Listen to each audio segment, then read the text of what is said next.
Blanc et Maria, deux jeunes amoureux vivant dans un petit village isolé, s'aiment profondément malgré l'opposition de la famille de Maria.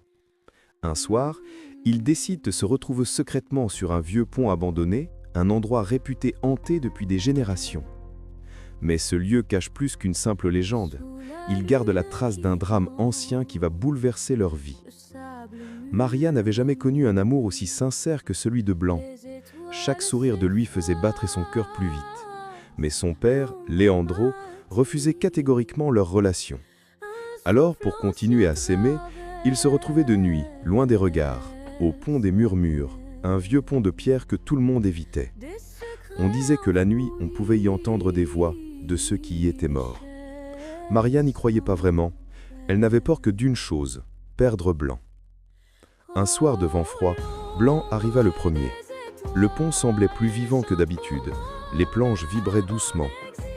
Quand Maria le rejoignit, il sentit ses mains trembler. Elle murmura « Blanc, tu entends ça ?» Un souffle, léger mais distinct, sembla glisser entre les pierres. « Reviens, ne la laisse pas. Il est trop tard. » Les deux se figèrent. Mais Blanc prit la main de Maria et dit « Peu importe ce que c'est, tant que tu es avec moi, je reste. » Et elle le crut, parce qu'elle voulait y croire. Soudain, le vent se leva violemment. Maria recula et une planche du pont céda sous ses pieds. Blanc l'attrapa in extremis. Mais en se penchant, il vit quelque chose sous l'eau sombre. Les silhouettes de deux amoureux enlacés, immobiles, comme figés dans le temps. Les murmures reprirent. « Sauve-la, même si tu dois tomber. Choisis, comme nous n'avons pas pu. » Maria, terrorisée, supplia « Blanc, partons, il y a quelque chose ici. » Mais avant qu'il ne puisse fuir, l'esprit d'une jeune femme apparut sur le pont, translucide, les yeux remplis de douleur. « J'ai perdu celui que j'aimais, ici, parce qu'il a voulu me sauver. » Sa voix vibrait comme un cri brisé. « Ne répétez pas notre destin. Quittez ce pont, maintenant. » Le pont se mit à trembler. Les esprits tentaient de rejouer leur tragédie en poussant Blanc vers le vide.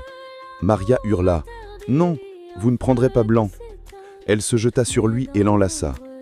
Un rayon de lumière jaillit autour d'eux, comme si leur amour repoussait l'ombre. Les esprits reculèrent, puis disparurent dans l'eau. Le pont s'effondra à moitié derrière eux, tandis qu'ils couraient vers la terre ferme. Essoufflés, tremblants, ils tombèrent dans les bras l'un de l'autre. Maria pleurait. « J'ai cru te perdre, comme cette femme a perdu son amour. » Blanc essuya ses larmes. « On ne tombera jamais, pas tant que je te